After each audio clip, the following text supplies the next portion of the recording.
vả có mới vào mất vả có rõ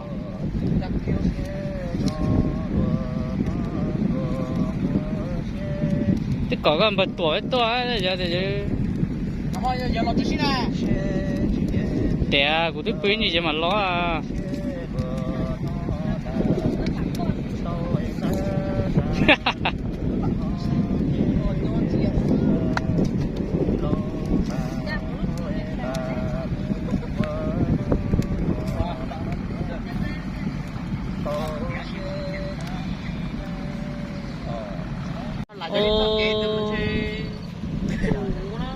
có chống cầu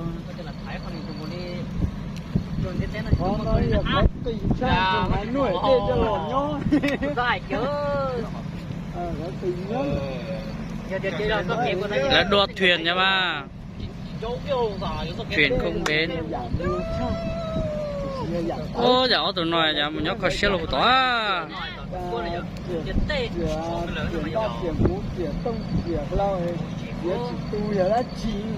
bây giờ phim lò to ló này nhở chở cát đó ló đó à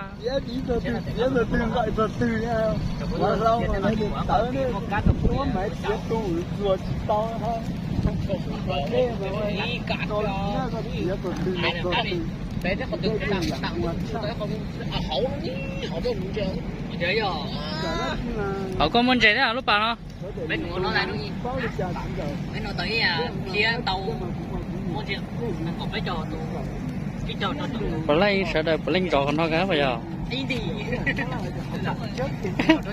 bây giờ tôi nói ý gì thứ không muốn đi tới là vậy đều quyền giảm tới sao lại như thế đều quyền giảm mua sắpเลยฮะcái là đềuอยู่cả luôn chia tiền sao được có tiền cái quá trình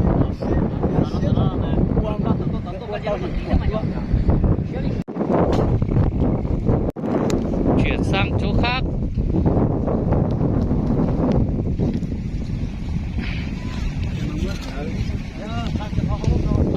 cho bạn làm cái tôi không bạn lấy chưa biết to chưa biết liếc có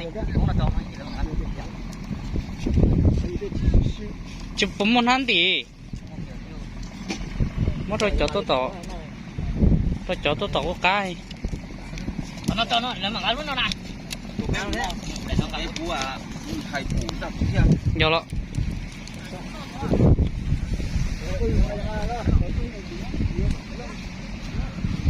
phải không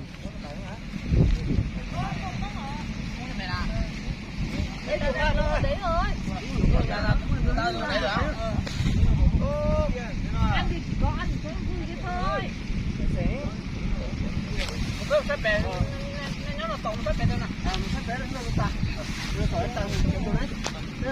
Nó là bé. Người ta đang nướng ở bé ơi. Chặt kiểu bé đó rồi. Bé ơi, bé ơi. Bé đi mà đi. Em bảo là anh mang đi nướng. Lúc nào đó nghe nhé. Lúc nào anh say á. Ai có thể học cả mà chỉ tính.